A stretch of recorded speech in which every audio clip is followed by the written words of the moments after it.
Hello and welcome to an actual live stream. Oh my goodness, it feels so good to be back and actually doing a live stream. I have missed them, but this video is just a test. I want to test to see how YouTube is processing these live stream videos. So the topic of today's conversation is going to be Catherine, the Duchess of Cambridge, launching a new project called Hold Still, and that is in conjunction with the National Portrait Gallery. I'm going to talk about that in a moment, but first of all, I want to explain about why I haven't been doing live streams. I have really missed them, and I know lots of you have as well. So since all what's been going on in the world right now with the coronavirus and everyone around the world having various degrees of lockdown, YouTube has had a massive surge in traffic and of course creators like myself uploading more onto YouTube.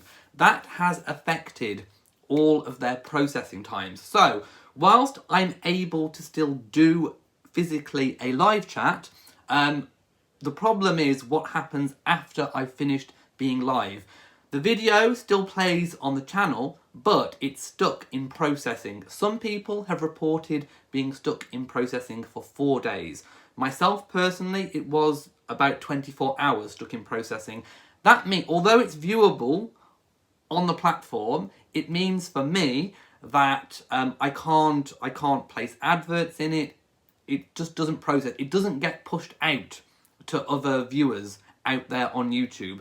So it kind of renders the whole video kind of pointless. So I've been doing a different format for the past 3 weeks now, but I miss my live chats. So I'm going to do a trial today to see how long this video takes to process. If everything is fine, then I will of course be going back to normal. Hello to all of the channel members. I can see you all in green. Charlotte, Reverend Darlene, hello to you all. And I am now going to get stuck into today's video. Let me just make a note of the time so I can put a timestamp in.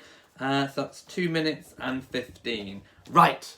By the way, I'm wearing coral cashmere, if you haven't noticed. Yeah, hello.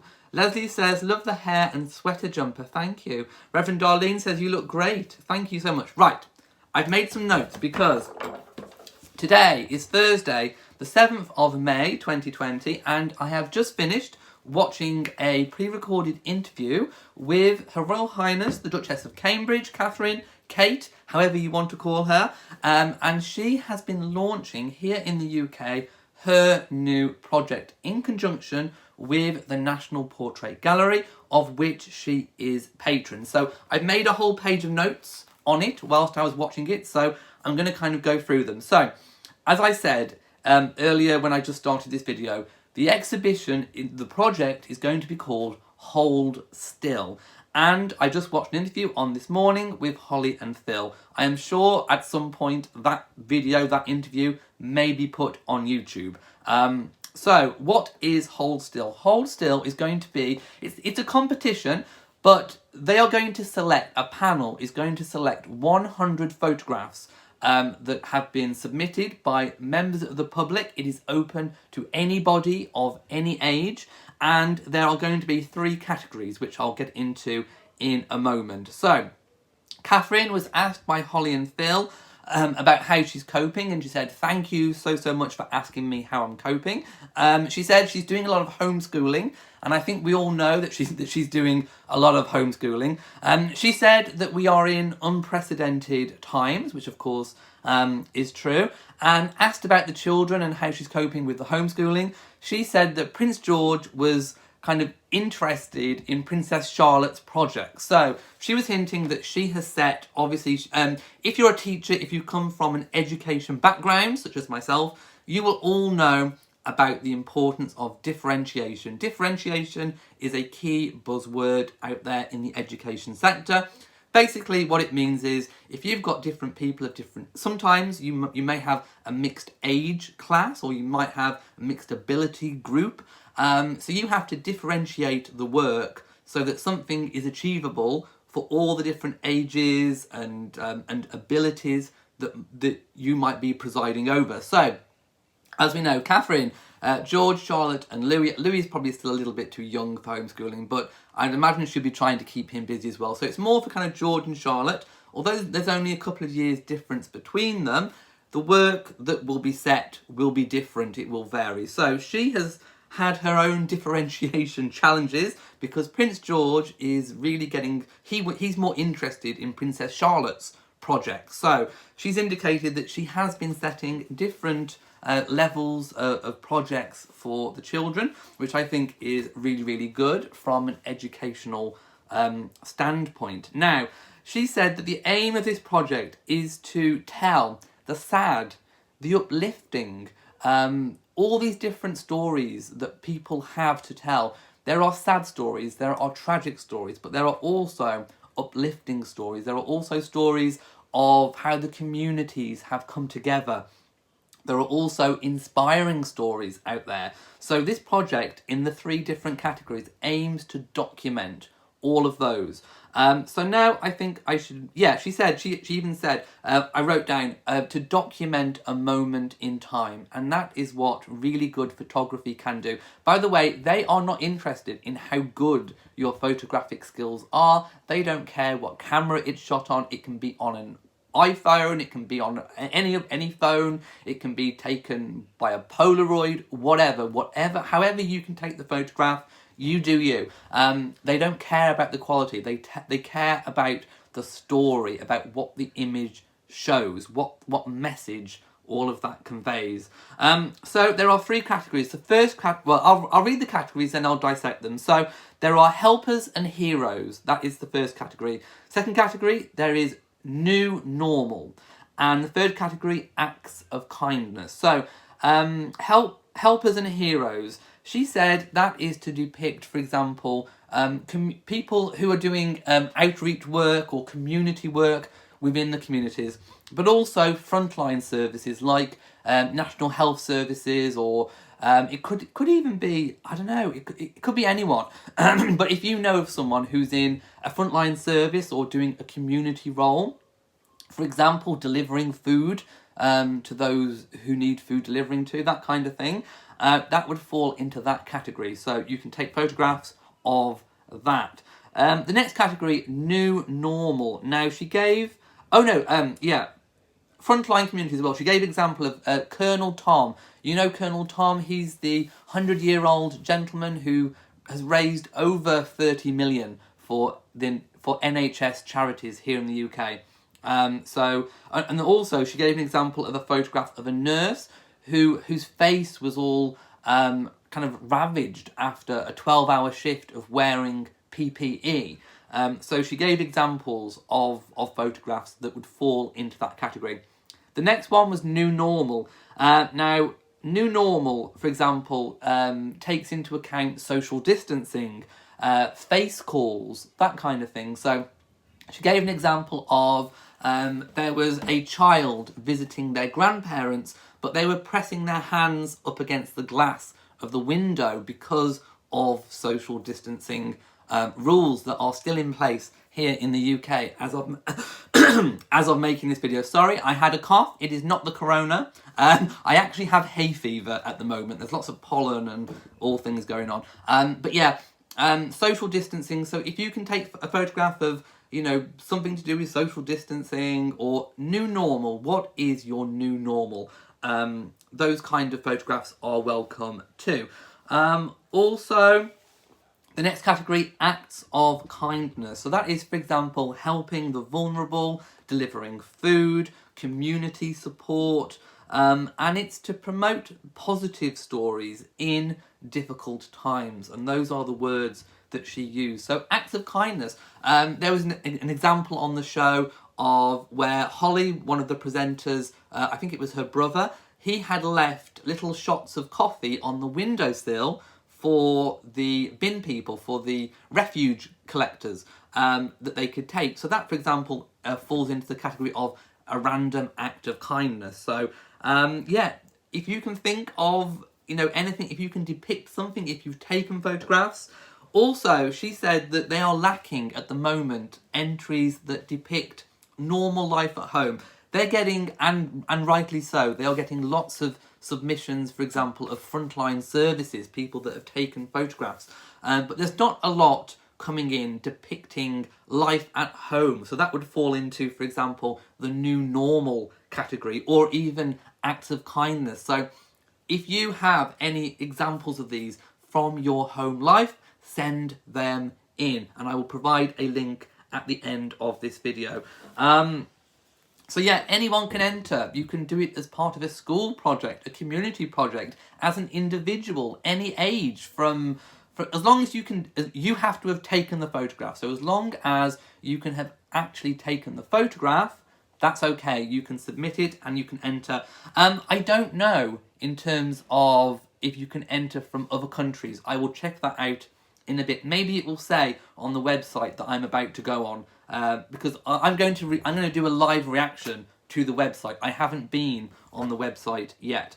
So yeah, the aim is to tell the human side of the story. The portrait of a nation, is to capture a real moment or a feeling. She was asked about the Prince Louis photographs, you know, the one with the rainbow handprints, the Instagram versus reality. And she said that,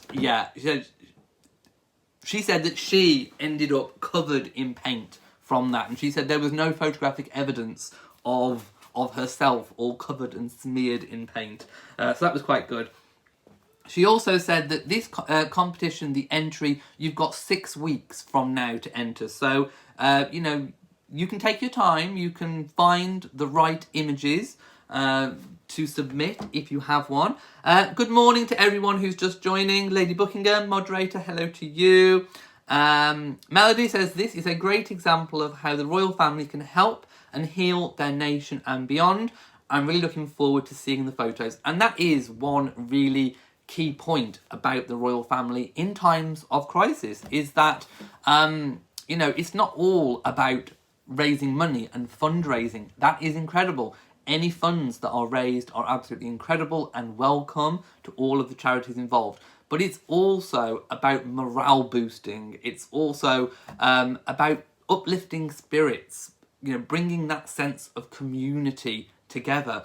And one of the things I want to touch on regarding that is Prince William and Prince Harry in 2 different things have come under fire for basically saying that Britain is, I think William said Britain's at its best when we're at a time of crisis, and some people misconstrued that, completely twisted it. I actually quite agree with what William and Harry have said in the media within recent weeks, and that is that at a time of tragedy, Britain is often so good at coming together in a struggle. And that's what Harry and William were both trying to say individually, is that there is this sense of community. And one of the things that the royal family is so good at is promoting that, is uplifting people's spirits. And I think a lot of countries around the world, you know, wish that they had people that weren't politicians, that didn't have some kind of, you know, perhaps perceived ulterior motive to uplift those spirits. And the royal family here in Britain are amazing at doing that job. They do bring people together. They do shine a light on certain charities. So it's not all about how much money you raise. It's also about the effect that you have and the ability to shine that light and uplift people and get people through. We saw examples of that in wartime. The Queen herself referenced, you know, that kind of wartime spirit and feeling. And although this is a very different fight, you know, the royal family still has a key important role to play. Reverend Darlene says, I agree. Elise says, good morning. Hello to everybody, wherever you may be in the world right now. Thank you for all of the channel members who are using all of the emojis in the live chat. Thank you. Lots of people commenting on the colour of my hair. By the way, I have not lightened my hair. I know lots of people have been saying in the videos that your hair looks lighter and blonder. No. It's sunshine. When I was a kid, I was like a platinum blonde kid. Look, I've got blue eyes, I had the blonde hair. As I got older, it darkened. But when I go into the sunshine, when I sit in the sun for a bit, it goes lighter. So yeah, this is kind of more my natural colour that I was when I was younger, although I was even more blonde when I was young. So I've also attempted to cut my own hair at the side. I have no idea how well I've done, but I kind of got the clippers and went zzz, and yeah, so we're rocking the kind of home cut hairdo at the moment, as I'm sure many of you are all around the world. Melody says, I think we all saw what William was saying after 9/11. It was a time when people took care of each other without the politics. Yes, William was definitely, and also Harry as well, because Harry made comments as well that were twisted. Harry made comments during a podcast, I think it was, and those comments were twisted as well by the media.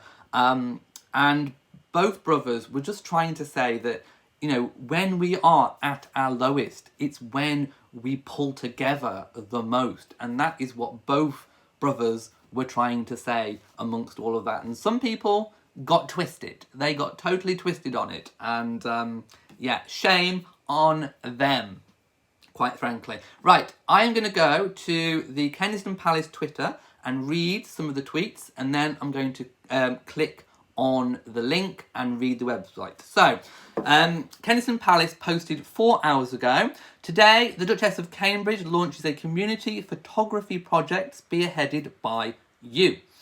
In collaboration with the National Portrait Gallery, we are asking you to help capture the spirit, the hopes, the fears and feelings of the UK. As we continue to deal with the coronavirus, there is also... Actually, no, I will post a link to that tweet so that you can all go to it and see it. So if I post that in now, let's post that. There we go.